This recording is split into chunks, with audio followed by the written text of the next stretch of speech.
Hello friends, welcome to study at planet. तो दोस्तों, आज हम बात करने वाले हैं केमिकल रिएक्शन एंड इक्वेशन का दूसरा पार्ट। ठीक है, तो आज के लेक्चर में हम क्या क्या स्टडी करने वाले हैं। केमिकल इक्वेशंस है, ठीक है, फिर उसके बाद पढ़ेंगे टाइप्स ऑफ केमिकल इक्वेशंस, ठीक, फिर उसके बाद पढ़ेंगे how to balance chemical equation. Next हमारा making chemical equation more informative, और उसके बाद टाइप्स ऑफ केमिकल रिएक्शन। तो हो सकता है ये टाइप्स ऑफ केमिकल रिएक्शन आज ना हो पाए, क्योंकि ये 4 टॉपिक काफी हैं, डिटेल में है, कराऊंगा। ठीक है, तो चलिए दोस्तों, बिना देर के स्टार्ट करते हैं। तो वीडियो को स्टार्ट करने से पहले बता दूं मैं कि हमारे वीडियो को ज्यादा ज्यादा लाइक कर दें, चैनल को सब्सक्राइब कर दें, खूब सारा शेयर कर दें। तो पहले सबसे पहले हम देखने वाले हैं केमिकल इक्वेशन। ठीक है, तो केमिकल इक्वेशन किसको बोलते हैं? The method of representing chemical reactions with the help of symbol and फॉर्मूले। मतलब किसी भी केमिकल रिएक्शन को सिंबल और फॉर्मूले के हेल्प से दिखाते हैं, है ना, of the substances involve in the reaction. मतलब किसी रिएक्शन में जो सब्सटेंस इन्वॉल्व है उसका सिंबल और फॉर्मूला जब इस्तेमाल करते हैं किसी रिएक्शन को दिखाने के लिए, तब हम उसको क्या बोलते हैं? केमिकल इक्वेशन बोलते हैं। ठीक है, क्लियर? तो जैसे मैं एक एग्जांपल ले रहा हूं कि हमने एक लिया कि जिंक प्लस, पूरा पहले मैं नाम लिख रहा हूं, ये एक रिएक्शन है जिसमें जिंक और एक है आपका सल्फ्यूरिक एसिड। ये दोनों जब रिएक्शन करते हैं तो ये बनता है आपका रिएक्शन के बाद जिंक सल्फेट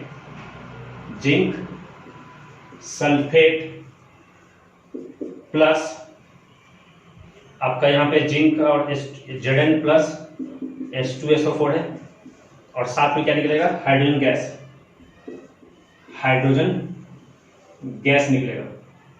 ठीक है, तो ये जो हमने अभी रिएक्शन लिखा है, ये जो है आपको फुल नेम यूज करके लिखा गया। ठीक है, तो हमें क्या करना है केमिकल इक्वेशन में? हमें इस नेम के जगह पे इसका सिंबल या फॉर्मूला इस्तेमाल करना है। जैसे जिंक का सिंबल होता है Zn, तो हमने लिखा Zn प्लस सल्फ्यूरिक एसिड होता है, इसका होता है फॉर्मूला H2SO4। ठीक, और यहाँ पे क्या होगा? ये प्लस है, ये प्लस होता है, ये माइनस, तो यहाँ बनता है जिंक सल्फेट। ये प्लस वाला माइनस के साथ हमेशा अटैच हो जाता है, इसलिए यहाँ पे जिंक सल्फेट बना है ZnSO4, इसका फॉर्मूला होता है, प्लस हाइड्रोजन का होता है H2। ठीक है, तो अब ये आपका क्या बन गया? ये बन गया आपका केमिकल इक्वेशन। ठीक है, ये आपका इक्वेशन हो गया। यहाँ पे हमने फुल नेम इस्तेमाल किया था, तो केमिकल इक्वेशन में जनरली क्या यूज करते हैं? सिंबल और फॉर्मूला यूज करते हैं। ठीक है, जैसे ये क्या है? जिंक का ये सिंबल है, ठीक है, और ये क्या है? फॉर्मूले।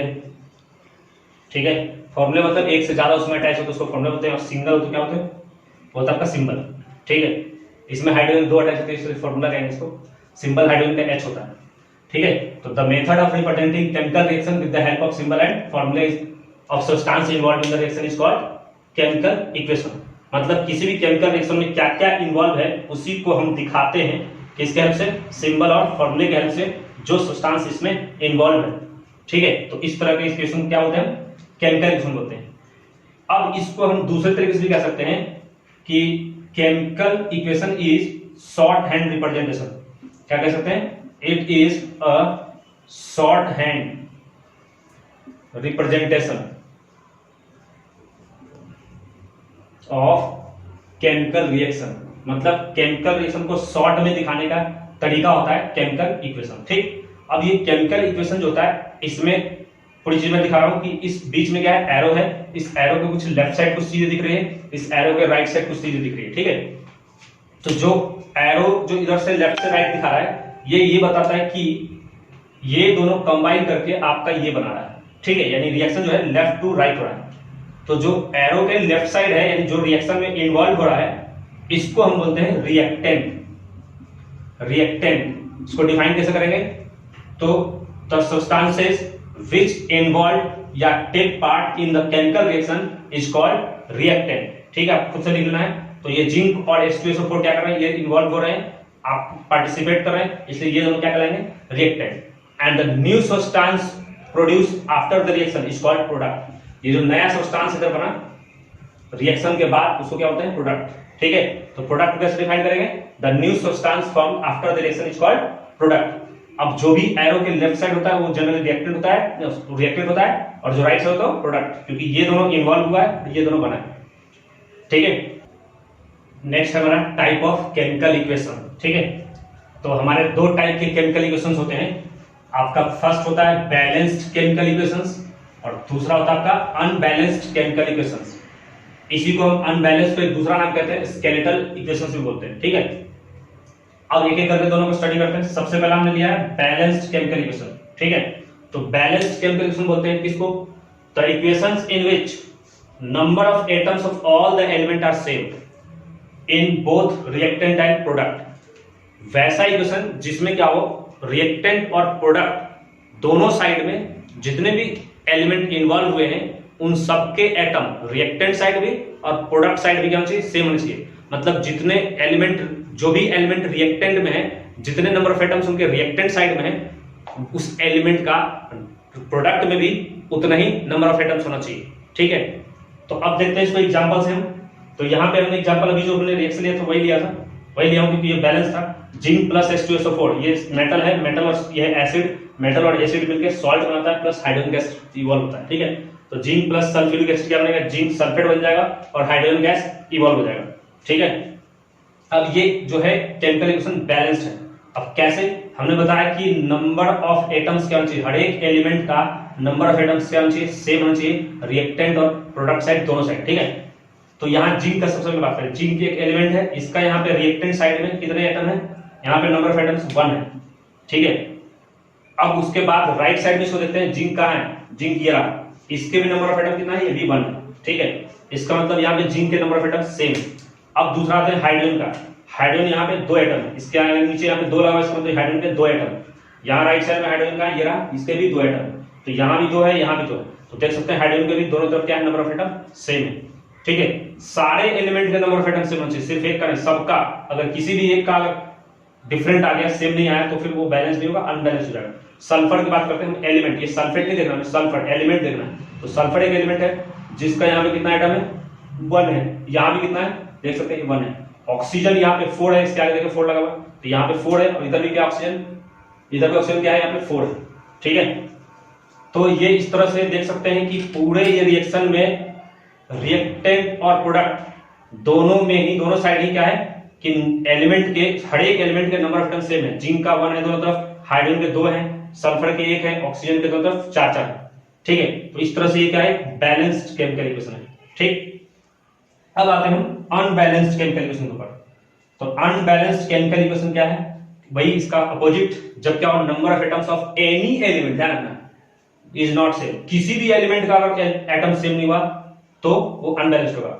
मतलब बैलेंस्ड होने के लिए जो भी एलिमेंट इसमें इन्वॉल्व है, सारे एलिमेंट के नंबर ऑफ एटम्स सेम होने चाहिए, रिएक्टेंट साइड और प्रोडक्ट साइड दोनों साइड।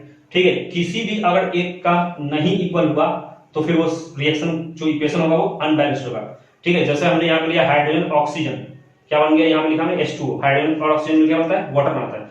तो देख सकते हैं यहाँ पे हाइड्रोजन के 2 एटम है, यहाँ पे कितना है? ये भी 2 एटम। ठीक है, तो हाइड्रोजन तो ठीक है, नंबर ऑफ एटम सेम है। ऑक्सीजन की बात करते हैं, यहाँ पे ऑक्सीजन 2 एटम है, लेकिन देखिए यहाँ पे ऑक्सीजन का 1 एटम है। तो हाइड्रोजन तो बैलेंस है लेकिन ऑक्सीजन बैलेंस नहीं है, इसलिए पूरा का पूरा ये केमिकल इक्वेशन क्या हो गया? अनबैलेंस हो गया। ठीक है, और इसी को हम दूसरा नाम क्या देते हैं? Skeletal equation. ठीक है, स्केलेटल का मतलब कि ये सिर्फ एक स्ट्रक्चर दे रहा है कि ये चीजें इवॉल्व, मतलब कि रिएक्शन करके क्या बना रहा है? वाटर। ठीक है, अब बैलेंसिंग का क्या फायदा होता है कि बैलेंसिंग से हमें इसमें बहुत सारी चीजें और इंफॉर्मेशन मिलता है कि क्या क्या चीजें इन्वॉल्व हो रही है, कितने अमाउंट में हम ले रहे हैं, क्या बन रहा है, क्या रेशियो है, ये सब चीजें हमें बैलेंसिंग से पता चलता है। ठीक है, तो अब हम देखने वाले हैं कि why we need to balance chemical equation, या हाउ टू, दूसरा हम उसी में देखेंगे कि how to balance chemical equation, मतलब हमें केमिकल इक्वेशन को बैलेंस करने की क्यों जरूरत पड़ी, और हम केमिकल इक्वेशन मतलब बैलेंस कैसे करते हैं ये भी देखेंगे। अब हमारा यहाँ पे क्वेश्चंस पूछा जाता है कि why we need to balance a chemical equation, किसी भी केमिकल इक्वेशन को बैलेंस करने की क्यों जरूरत पड़ती है। उसके बाद हम देखेंगे कि बैलेंसिंग कैसे करते हैं, पहले जरूरत क्यों पड़ती है ये जानना है। तो आंसर है इसका कि to satisfy the law of conservation of mass we need to balance the chemical equation, मतलब law of conservation of mass को सेटिस्फाई करने के लिए हमें केमिकल इक्वेशन को बैलेंस करना पड़ता है। अब हम ये जानेंगे law of conservation of mass क्या होता है, यानी एलसीएम शॉर्ट में लिखा है law of conservation of mass. तो ये क्या कहता है law of conservation of mass? तो the total mass of reactant is equal to the total mass of product. ये हमारा कहता है law of conservation of mass, जो हमने 9th क्लास में पढ़े थे। ठीक है, एक और होता है जो भी हमारा केमिकल रिएक्शन होता है ना, उसमें दो लॉ फॉलो होते हैं आपको। ठीक है, एक होता है लॉ ऑफ कंजर्वेशन ऑफ मास और दूसरा होता है आपका लॉ ऑफ कांस्टेंट प्रोपोर्शन। ठीक है, तो लॉ ऑफ कांस्टेंट प्रोपोर्शन वो अपने आप कांस्टेंट होता ही है, क्योंकि उसके बिना रिएक्शन होता ही नहीं। दूसरा, हमें रिएक्शन लिखने के बाद हमें सिर्फ और सिर्फ law of conservation of mass को फॉलो कराना है। ठीक है, तो law of conservation of mass हमें बताया क्या होता है कि the total mass of reactant is equal to the total mass of product. और कहीं पे भी अगर रिएक्शन होता है तो पहले रिएक्शन से पहले और रिएक्शन के बाद मास में कोई फर्क नहीं पड़ता। और इसीलिए हम क्या करते हैं, केमिकल इक्वेशन को बैलेंस करते हैं। अगर हम केमिकल इक्वेशन को बैलेंस नहीं करेंगे तो ये प्रॉपर तरीके से, मतलब वो प्रॉपर नहीं होगा। है तो वो एक इक्वेशन तो होगा, लेकिन वो प्रॉपर इक्वेशन नहीं होगा। ठीक है, उससे हमें सब कुछ जो है पूरी तरह से उसके बारे में इंफॉर्मेशन नहीं मिल पाता, सही नहीं होता पूरी तरह से। Zn प्लस हमने वही एग्जांपल लिया, H2SO4 क्या बनेगा, ZnSO4 प्लस H2। अब ये तो हमने कह दिया कि total mass of reactant equal to total mass of product. अब ये मास कैसे इक्वल होगा, तो हम ये भी जानते हैं कि जितने भी एलिमेंट होते हैं उनका मास किसकी वजह से होता है, उस एलिमेंट में उस एटम की वजह से।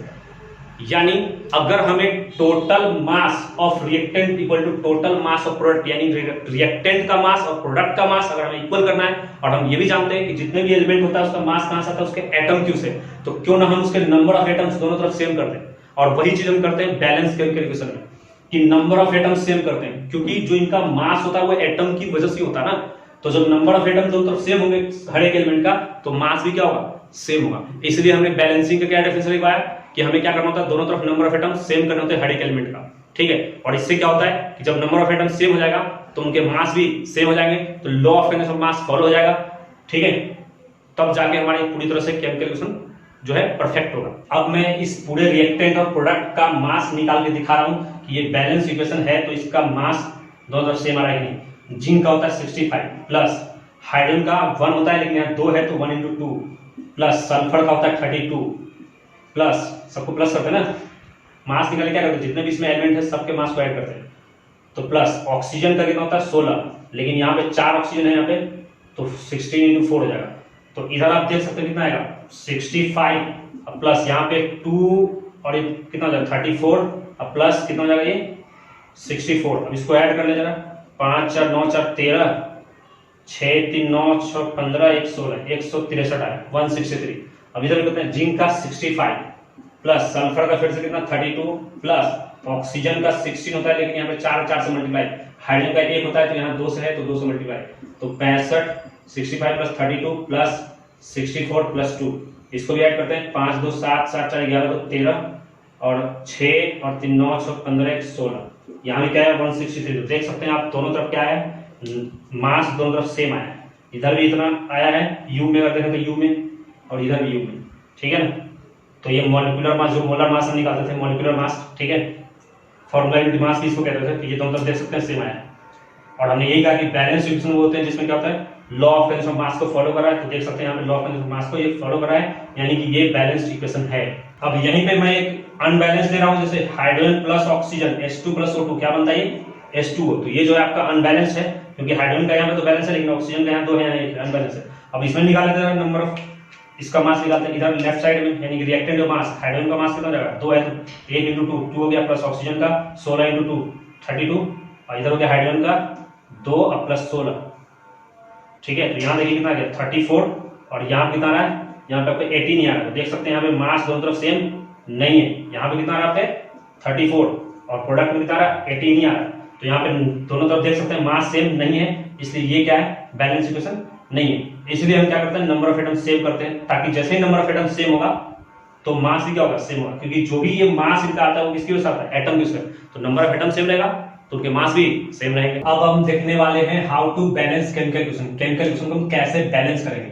तो सबसे पहले हमने लिखा है डेफिनेशन, बैलेंसिंग किसको बोलते हैं, तो बैलेंसिंग बोलते हैं the process of making the number of atoms same of all the elements on both side, मतलब जितने भी एलिमेंट्स इन्वॉल्व है रिएक्शन में, रिएक्टेंट में और प्रोडक्ट में जो भी एलिमेंट है उनके दोनों साइड के चाहिए सारे एलिमेंट के नंबर ऑफ एटम सेम करने को क्या कहते हैं, बैलेंसिंग करना कहते हैं। ठीक है, अब ये बैलेंसिंग कैसे करेंगे, ठीक है, तो मैं यहाँ पे केमिकल रिएक्शन ले रहा हूं जो कि अनबैलेंस्ड है, फिर उसको हम बैलेंस करेंगे। जैसे आयरन प्लस वाटर, ये जब आयरन जो है वाटर के साथ रिएक्शन करता है तो बनता है आपका Fe3O4 यानी आयरन ऑक्साइड, ठीक है, इसको फेरिक ऑक्साइड बोलते हैं, प्लस साथ में क्या होगा हाइड्रोजन गैस, ये इवॉल्व होगा। इवॉल्व होने के लिए दिखाते हैं सिंबल पर तरफ, ठीक है।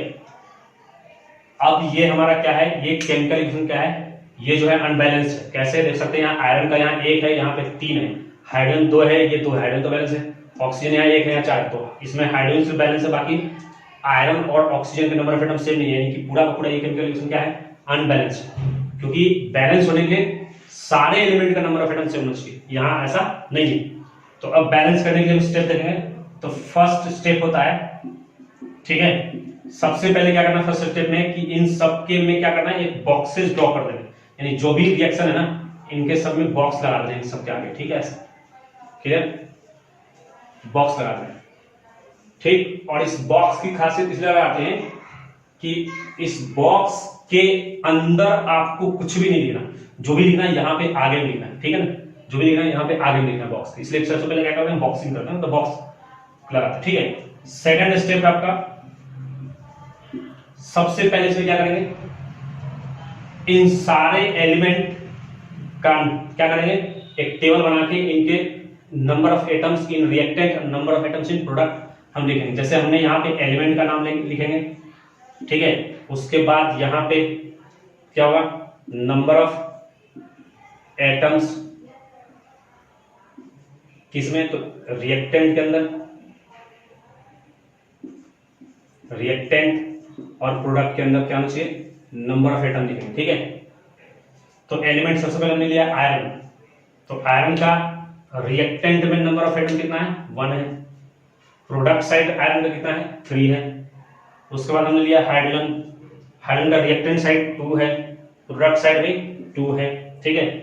फिर उसके बाद ऑक्सीजन हमारा एलिमेंट, ऑक्सीजन हमने यहाँ नाम लिया, ऑक्सीजन का यहाँ पे कितना है, रिएक्टेंट में कितना है, 1 है, प्रोडक्ट में आपका 4 है, ठीक है। तो जो हमारा बैलेंस है इसको तो मैं देखने की जरूरत है नहीं, जो बैलेंस है, ठीक है। अब उसके बाद अब आते हैं इसके बैलेंसिंग के ऊपर कि बैलेंस कैसे करें। थर्ड स्टेप हमारा है balance that element first which have more number of atoms for convenient, ये हमने एक वर्ड लिखा, मतलब सुविधा के लिए हमें उस एलिमेंट को पहले बैलेंस करना है जिसका नंबर ऑफ एटम सबसे ज्यादा हो। तो इसमें क्या ऑक्सीजन का सबसे ज्यादा देख सकते हैं, यहाँ 4 और 1 टोटल 5, ये आयरन का 3 और 1 4 ही है, ठीक है। सुविधा के लिए हम उसको भी कर सकते हैं पहले, लेकिन हम इस ऐसा करने से क्या होता है, ज्यादा बढ़िया होता है, ठीक होता है, ठीक है। दूसरी चीज एक और क्या तरीका होता है कि जो एलिमेंट अलग हो ना उसको बैलेंस करना आसान होता है, इसलिए उसको हम सबसे बाद में करते हैं, ठीक है। तो आयरन अलग है, अब इसको बैलेंस करना शुरू करते हैं, ठीक है। अब मैं यहाँ पे लिख रहा हूँ, ये आयरन है आपका H2O है, ठीक है, Fe3O4 है प्लस H2। तो सबसे पहले किसको बैलेंस करना है, ऑक्सीजन को। ये मैंने कहा था बॉक्सेज रहने देने, बॉक्सेज के अंदर कुछ भी छेड़छाड़ नहीं करने हैं, जो भी कुछ करना है बॉक्स के बाहर। तो ऑक्सीजन बैलेंस करना है, ऑक्सीजन यहाँ राइट साइड में प्रोडक्ट में कितना है, 4 है, और यहाँ पे कितना है, 2 1 है, तो इसके आगे क्या करेंगे, 4 लगाएंगे, जब भी लगाते हैं यहाँ पे, और जनरली 2 4 3 से ही हो जाता है, ठीक है। तो ऑक्सीजन तो बैलेंस हो गया, अब इसको बैलेंस करेंगे, नेक्स्ट स्टेप में क्या करेंगे, अब जो है फोर्थ स्टेप में लिख रहा हूं, ये तो थर्ड का ही हुआ, fourth, now balance remaining elements, मतलब अब जो रह गए उसको बैलेंस करना है, ठीक है। तो आयरन रह गए, तो आयरन यहाँ पे 3 है, ये 3 है यहाँ पे, तो यहाँ पे क्या करते हैं, 3 कर देंगे, तो 3Fe प्लस 4H2O, ठीक है, Fe3O4 प्लस H2। अब देख सकते हैं ऐसा करने के बाद क्या होता है ना कि जो अनबैलेंस था वो बैलेंस हो गया, लेकिन जो बैलेंस था ना वो अनबैलेंस हो जाता है, देख सकते हो। हाइड्रोजन हमारा पहले नंबर ऑफ एटम सेम था, अब देखिए हाइड्रोजन का number of atom, hydrogen number of यहाँ एटम हो गया 4 2 8 और यहाँ पे हो गया 2, तो देख सकते हैं नंबर ऑफ हाइड्रोजन एटम जो है चेंज हो गया, ठीक है। तो अब हम हाइड्रोजन को आराम से बैलेंस कर लेंगे, ठीक है। तो अब ये चीज मैं इसमें नंबर ऑफ एटम आपको काउंट करने के लिए सिखाता हूं, कैसे हम नंबर ऑफ एटम काउंट करते हैं, ठीक है। आयरन का आपसे पूछे तो आगे 3 दिख रहा है, तो 3 एटम। इस हाइड्रोजन का अगर आपसे पूछे, हाइड्रोजन का तो ये साइड वाला एटम होता है और यहाँ पे ये मॉलिक्यूल होता है। तो हाइड्रोजन में क्या लिखा 4s2, मतलब एक मॉलिक्यूल के अंदर इसके 2 एटम है। ऐसा हाइड्रोजन कितने मॉलिक्यूल है 4। तो ये आगे में जो होता है ये नंबर ऑफ मॉलिक्यूल होता है और यहाँ साइड में एटम होता है। ठीक है, यहाँ पे ये 3 मॉलिक्यूल है और इसके एक ही एटम है, तो 3 मॉलिक्यूल में 3 एटम। यहाँ पे एक मॉलिक्यूल के अंदर 2 एटम है और ऐसा 4 मॉलिक्यूल, तो 4 में 8 एटम, यानी इसको क्या करना है मल्टीप्लाई करना है। ऑक्सीजन का यहाँ पे कुछ नहीं है, तो इसके आगे 4 मॉलिक्यूल है और 4 मॉलिक्यूल है और यहाँ पे एक मॉलिक्यूल में 1 एटम है, तो 4 एटम। यहाँ पे आयरन के 3 यहाँ लगा 3 एटम, ऑक्सीजन के 4 एटम, हाइड्रोजन के 2 एटम। ठीक है, तो आगे जो होता है नंबर ऑफ मॉलिक्यूल होता है और यहाँ पे जो होता है इससे प्रोडक्ट हो जाता है। ठीक है, तो ये जो 4 है ये पूरे के आगे है, इसलिए ये 4 हाइड्रोजन के लिए भी है 4 मॉलिक्यूल और ऑक्सीजन का भी 4 मॉलिक्यूल। ठीक है, तो ये 4 से इसमें मल्टीप्लाई होगा, 4 से यहाँ भी, तो यहाँ तो 1 है ना, 4 × 1 4 एटम ऑक्सीजन और 8 एटम हाइड्रोजन। अब ये हाइड्रोजन को भी हम बैलेंस करेंगे, तो हाइड्रोजन कैसे बैलेंस करेंगे, तो यहाँ पे देख सकते हैं यहाँ पे 8 हाइड्रोजन, यहाँ पे कितना है 2 है, तो अगर हम यहाँ पे 4 यहाँ पे लगा दें तो 4 × 8 हो जाएगा, तो हो गया बैलेंस सारा कुछ। ठीक है, इतना करने के बाद 5th स्टेप हमारा क्या कहता है चेक, मतलब अब इसको चेक कर लेना है कि ये इक्वेशन बैलेंस हुआ कि नहीं, सबका नंबर ऑफ एटम क्या करना है चेक कर लेना है। ठीक है, तो यहाँ पे आयरन 3 है, इधर भी आयरन 3 है, यहाँ पे हाइड्रोजन 4 में 8, यहाँ पे भी 8, ऑक्सीजन यहाँ 4 है, यहाँ भी 4, तो इस तरह से हम चेक करेंगे। ठीक, 6th स्टेप हमारा है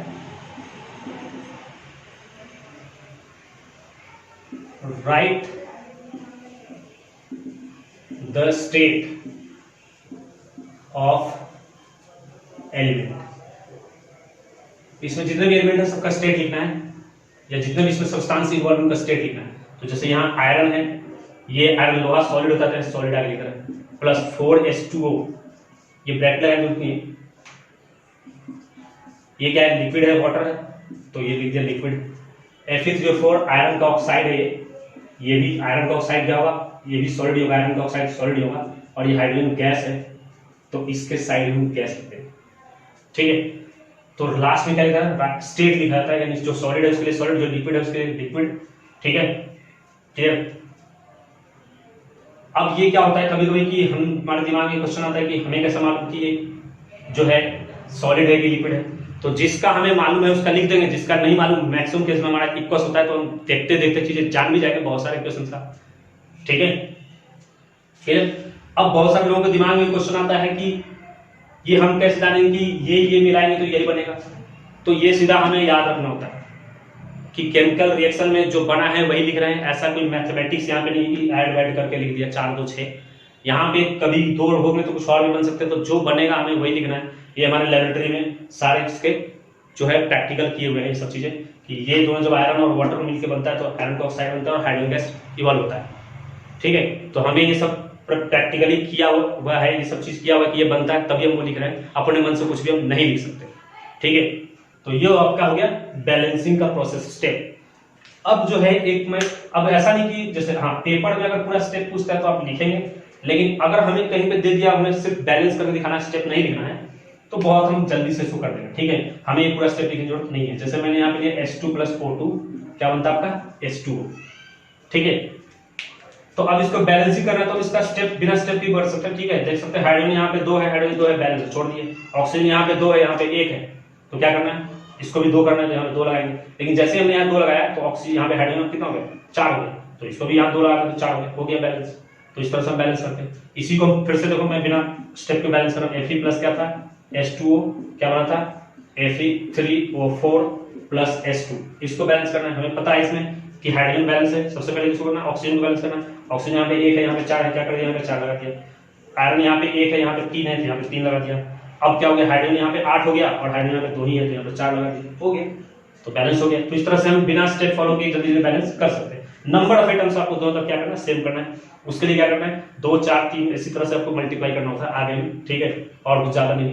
वैसे इसका एक और डिटेल में भी होता है, और भी बैलेंसिंग करने के बहुत सारे तरीके होते हैं जो कि हमें 11th 12th में पढ़ने इसका पूरा डिटेल। ठीक है, वहां पे हमारा ऑक्सीडेशन नंबर होता है। तो अब है नेक्स्ट हमारा टॉपिक है और ये लास्ट है, मेकिंग बैलेंस्ड इक्वेशंस मोर इंफॉर्मेटिव।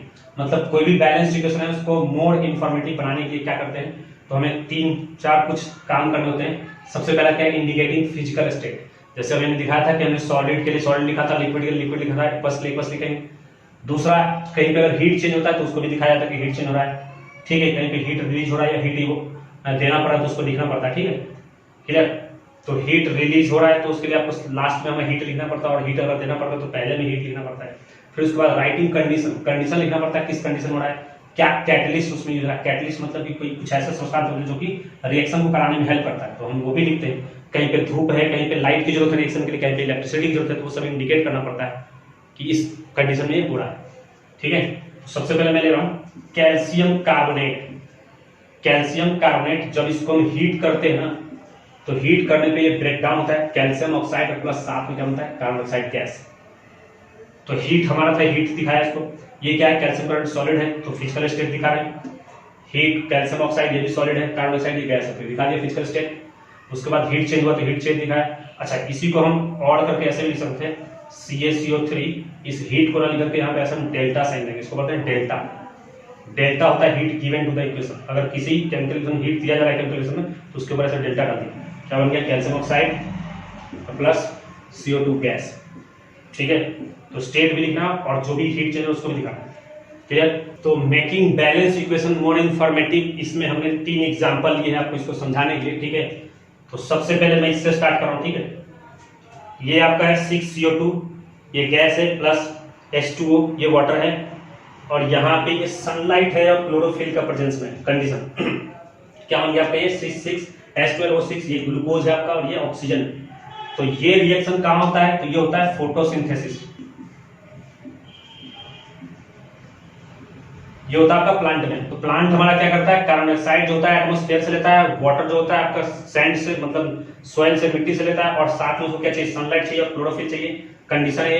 तो क्या बनता है, ग्लूकोज बनता है, ठीक है, जो कि उसके एनर्जी फॉर्म होता है, और प्लस साथ में ऑक्सीजन रिलीज करता है ना, फोटोसिंथेसिस में, ठीक है। तो ये सारा देखिए स्टेट आपका लिखा हुआ है, गैस है, ये लिक्विड है, वाटर कंडीशन यहाँ पे लिखा हुआ है, ठीक है। क्लोरोफिल कैटलिस्ट की तरह काम कर रहा है, और ये क्या है, यहाँ पे ग्लूकोज है, ग्लूकोज ये क्या आपका हो गया, ये आपका हो गया एक्वस, और ये हो गया गैस ऑक्सीजन। इस एक्वस, एक्यू में लिखा शॉर्ट में, AQUOUS होता है पूरा। एक्वस मतलब होता है जिसमें वाटर मिक्स हो, ठीक है, यानी ग्लूकोज में वाटर मिक्स हो, उसको बोलते हैं एक्वस, पानी के साथ मिक्स हो, ठीक है।